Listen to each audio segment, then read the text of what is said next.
ഈശോയ്ക്കും മാതാവിനും 1000 നന്ദി.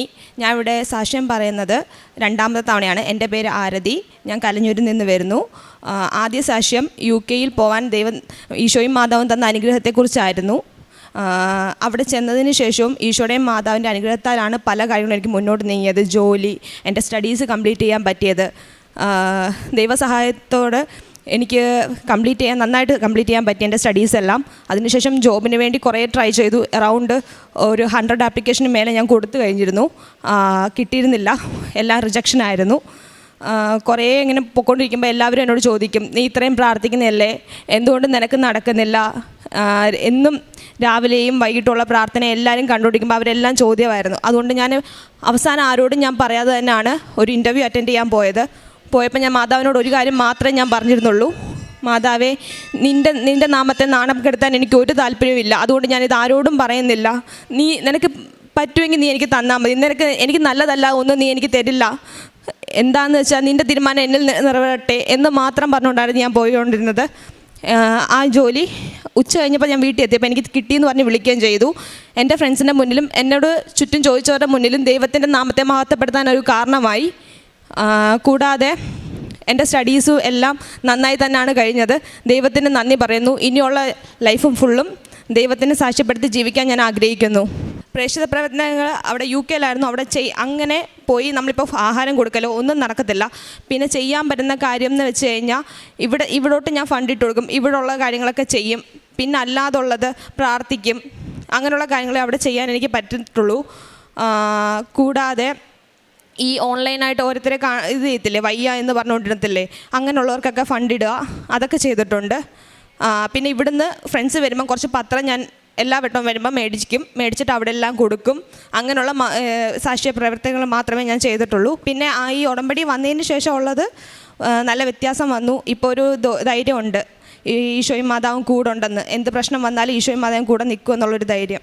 വിദൂരസ്ഥമായൊരു ജനതയ്ക്ക് അവിടുന്ന് ഒരു അടയാളം കാണിക്കും. ഭൂമിയുടെ അതിർത്തിയിൽ നിന്ന് അവരെ ചൂളം വിളിച്ചു വരുത്തും.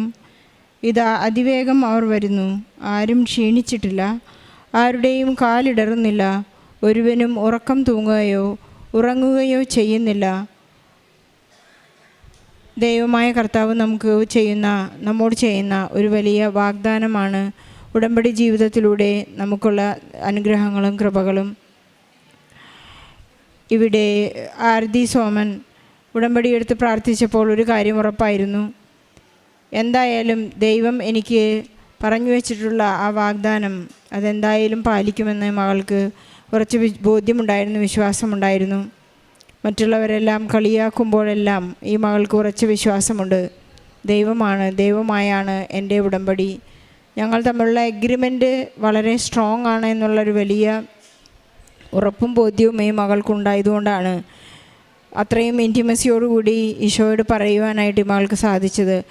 യേശുവേ, എന്നെ മറ്റുള്ളവരുടെ മുമ്പിൽ ഒരു പരിഹാസപാത്രമാക്കരുതേ എന്നുള്ള ആ ഒരു കണ്ണുനീരോടുകൂടിയുള്ള നിലവിളി ഈശോ പെട്ടെന്ന് കേട്ട് ഉത്തരം നൽകിയ ഒരു നല്ല സാക്ഷ്യമാണ് നാം കേട്ടത്.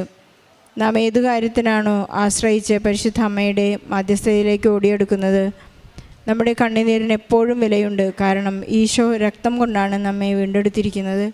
അതുകൊണ്ട് നാം വിലയായി നൽകുന്നത് ഒരു ഇറ്റ് കണ്ണുനീര് മാത്രമാണ്. ഒരു കടലോളം കണ്ണുനീര് നാം കൊടുക്കുമ്പോഴാണ് ഈശോയുടെ ഒരു തുള്ളി രക്തത്തോളമെങ്കിലും നമ്മുടെ വിലയ്ക്ക് സമാനമാകാൻ പോകുന്നത്. അതുകൊണ്ട് ഈശോയുടെ ആ വലിയ വില നമുക്ക് തിരിച്ചു കൊടുക്കാൻ എന്തെങ്കിലും സാധിക്കുകയാണെങ്കിൽ അത് വാഗ്ദാനത്തോടുള്ള വിശ്വസ്തത മാത്രമായിരിക്കും.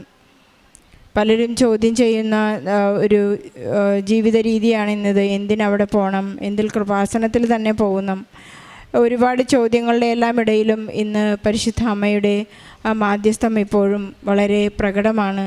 പരിശുദ്ധ അമ്മയുടെ സാമീപ്യം നമുക്ക് വളരെ വ്യക്തമാണ്. മുല്ലപ്പൂവിൻ്റെ മണമായും അല്ലെങ്കിൽ മഴവില്ലായും തിരുനാളത്തിലുമെല്ലാം പരിശുദ്ധ അമ്മ നമുക്ക് പ്രത്യക്ഷപ്പെടുകയാണ്. ദർശനങ്ങളിൽ സ്വപ്നങ്ങളിലും എല്ലാം പരിശുദ്ധ അമ്മ നമുക്ക് ഇന്ന് ഇവിടെ സാധ്യമാവുകയാണ്. പരിശുദ്ധ അമ്മയുടെ സാമീപ്യം ഈ മകൾക്ക് ഈ സാക്ഷ്യത്തെക്കുറിച്ച് നമുക്ക് പറയാനുള്ളതാണ്. ഇതൊരു ഹെവി ഡ്യൂട്ടി ആയിരുന്നു. എല്ലാവരും കൈയൊഴുകിയാണ് ഈ മകൾക്ക് ഈ ജോലി കിട്ടാൻ ബുദ്ധിമുട്ടാണെന്ന്. നമ്മുടെ ഭാരമേറിയ എല്ലാ അവസ്ഥയെയും പരിശുദ്ധ അമ്മ ലഘൂകരിക്കുന്ന ഒരു വലിയ സാധ്യതയാണ് നമ്മളിവിടെ കാണുന്നത്. ജോലിയില്ലാത്ത എല്ലാ മക്കളെയും വിദേശത്തേക്ക് പോകാൻ ഒരുങ്ങിക്കൊണ്ടിരിക്കുന്ന വിസ തടസ്സമുള്ള എല്ലാ മക്കളെയും നമുക്ക് ഈ സാക്ഷ്യത്തോട് ചേർത്ത് വെച്ച് പ്രാർത്ഥിക്കാം. എല്ലാ മക്കളും ജോലി ചെയ്യുന്നത് തൻ്റെ കുടുംബത്തെ രക്ഷിക്കുന്നതിനും ഈശോയോടുള്ള സ്നേഹം നിത്യതയോളം ജീവിക്കുന്നതിനും വേണ്ടിയാണ്. ഈ മകൾ ഇന്നിവിടെ പ്രോമിസ് ചെയ്യുന്നത് എൻ്റെ ജീവിതം ഇനി നിത്യതയിലേക്കുള്ള ഒരു പ്രയാണമായിരിക്കും, ഞാൻ എപ്പോഴും ഉടമ്പടിയിലായിരിക്കുമെന്നൊരു വലിയ പ്രതിജ്ഞയോടുകൂടിയാണ് ഈ മകൾ ഇവിടെ നിന്ന് ഇറങ്ങുന്നത്. നമുക്ക് ഈശോയ്ക്കും പരിശുദ്ധ അമ്മയ്ക്കും നല്ലൊരു കയ്യടി നൽകി ഈ സാക്ഷ്യം നമുക്ക് സമർപ്പിക്കാം. അത്യപൂർവ ദൈവാനുഭവങ്ങൾ ഇനി നിങ്ങൾക്കും സ്വന്തം. ഈ യൂട്യൂബ് ചാനൽ ഇതുവരെ സബ്സ്ക്രൈബ് ചെയ്തിട്ടില്ലെങ്കിൽ ഇപ്പോൾ തന്നെ സബ്സ്ക്രൈബ് ചെയ്യുക. ഈ വീഡിയോ ഇപ്പോൾ തന്നെ നിങ്ങളുടെ സുഹൃത്തുക്കൾക്ക് ഷെയർ ചെയ്തുകൊണ്ട് കർത്താവിൻ്റെ പ്രേക്ഷിതരാകുക.